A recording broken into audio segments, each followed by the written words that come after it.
औज़ुबिल्लाहिमिनश्शैतानिर्रजीम बिस्मिल्लाहिर्रहमानिर्रहीम। अस्सलाम वालेकुम 10th क्लास। उम्मीद है आप सब खैरियत से होंगे। आज जो हमारा टॉपिक है वो हमने पढ़ना है पेंक्रियाज के बारे में। पेंक्रियाज बेसिकली बेटा वो ऑर्गन है जिसके दो फंक्शंस हैं। एक फंक्शन वो है कि जिसे हम कहते हैं एक्सोक्राइन ग्लैंड के तौर पर रिएक्ट करता है, ठीक है। पेंक्रियाज आपको पता है स्टमक के नीचे वाक़या होता है, ठीक है। ये जो दिखाया गया आपको, ये हमारे पास क्या, ये स्मॉल इंटेस्टाइन शुरू हो रही है और स्टमक, यहाँ पर आपका स्टमक मौजूद होता है और इसके नीचे पेंक्रियाज मौजूद होते हैं, ठीक है। तो पेंक्रियाज जो हैं वो बेसिकली हैं क्या, उनके दो फंक्शंस हैं। एक फंक्शन उसका एक्सोक्राइन ग्लैंड के तौर पर एक्ट करना है। एक्सोक्राइन का मतलब क्या है कि प्रोड्यूस कहीं और पर होना और जाकर काम कहीं और करना। जैसे कि डिजेस्टिव एंजाइम सेक्रीट करता है, डिजेस्टिव एंजाइम सेक्रीट करता है ये अपने पेंक्रियाज के अंदर ही, लेकिन डक्ट के थ्रू, किसी डक्ट के थ्रू किस में एंटर हो जाता है, स्मॉल इंटेस्टाइन के अंदर। ये ज़रा देखें, बनता है ये पेंक्रियाज जब एक्सोक्राइन ग्लैंड के तौर पर एक्ट करता है तो इनके जो डिजेस्टिव एंजाइम है वो पेंक्रियाज के अंदर ही बनता है। एक्सो का मतलब है आउट। अब ये बाहर निकलेंगे इस डक्ट के थ्रू, किस में जाएंगे, स्मॉल इंटेस्टाइन में जाएंगे, ठीक है। तो ये एक्सोक्राइन ग्लैंड के तौर पर काम करता है कि एंजाइम अपने अंदर रिलीज़ करता है, लेकिन इस एंजाइम को आउट कर देता है किसी भी दूसरे ऑर्गन के अंदर, वो क्या है, स्मॉल इंटेस्टाइन, ठीक है। और दूसरा ये जो है वो एंडोक्रीन ग्लैंड के तौर पर भी एक्ट करता है। एंडोक्रीन का मतलब क्या है कि जहाँ पर प्रोड्यूस होता है वहीं पर जो है यूज़ हो जाता है, किसी डक्ट की ज़रूरत नहीं पड़ती। डक्ट लेस होता है, मीन्स नॉन डक्ट, मीन्स वहाँ पर डक्ट नहीं होती। जैसे इस एरिया को हम बोलते हैं आइलेट्स ऑफ लंगरहैंस। आइलेट लंगरहैंस आप पेंक्रियाज का वो पोर्शन है जो जहाँ पर इंसुलिन या ग्लूकागोन, दो तरह के एंजाइम, दो तरह के हार्मोन्स रिलीज़ करता है। कौन से हार्मोन्स है, इंसुलिन और ग्लूकागोन। और ये रिलीज़ कौन करता है, पेंक्रियाज का कौन सा पोर्शन, आइलेट्स ऑफ लंगरहैंस। ये बेटा बेसिकली सेल्स हैं, ये वो पोर्शन है पेंक्रियाज का जहाँ पर आइलेट ऑफ लंगरहैंस के सेल्स पाए जाते हैं। ये सेल्स क्या करते हैं, जब आपके ब्लड के अंदर ग्लूकोज और ग्लूकोज की तादाद को डिटेक्ट करते हैं।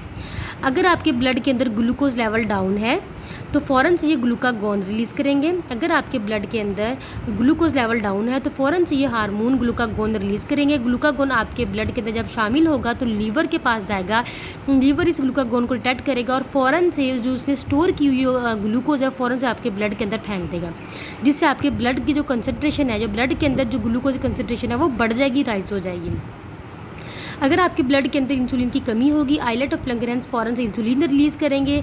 इंसुलिन हार्मोन जब आपके लीवर तक पहुंचेंगे, लीवर फ़ौरन से इंसुलिन को देख के समझ जाएगा कि ब्लड के अंदर जब वो शुगर लेवल बहुत ज़्यादा हाई हो गया है, तो जितनी भी ग्लूकोज है उसे जो है वो अपने अंदर स्टोर कर लेगा, ठीक है। यहाँ इसे लीवर जो है फ़ौरन इसको अपने अंदर मसल्स के अंदर या अपने अंदर जो है वो स्टोर कर लेगा, ठीक है, जिसकी वजह से जो ब्लड के अंदर जो ग्लूकोज है वो कम हो जाएगी।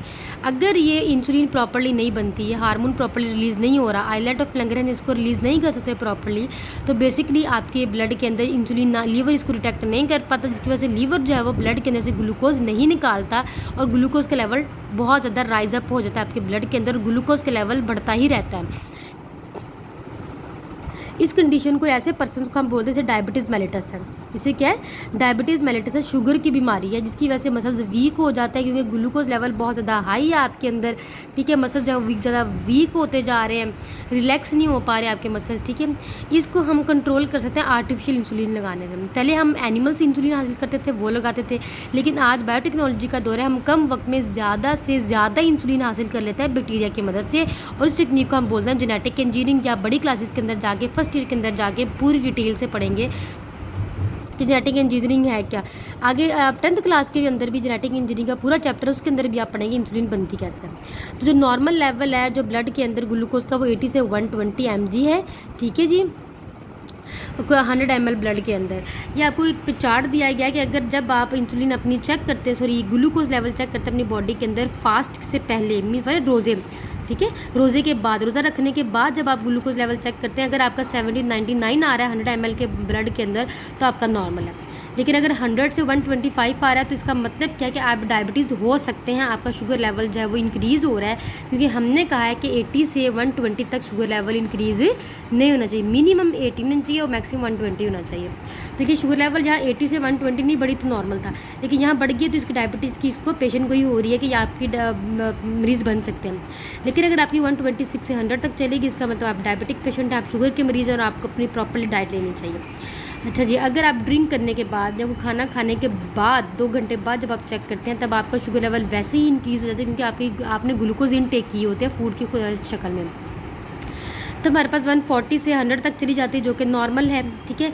अगर 140 से 200 तक चली जाती है तब आप प्री डायबिटिक हैं, लेकिन अगर 200 से भी बढ़ जाती है तो आप क्या डायबिटिक हैं, मीन्स आपकी ब्लड कंसनट्रेशन बहुत ज़्यादा हाई है।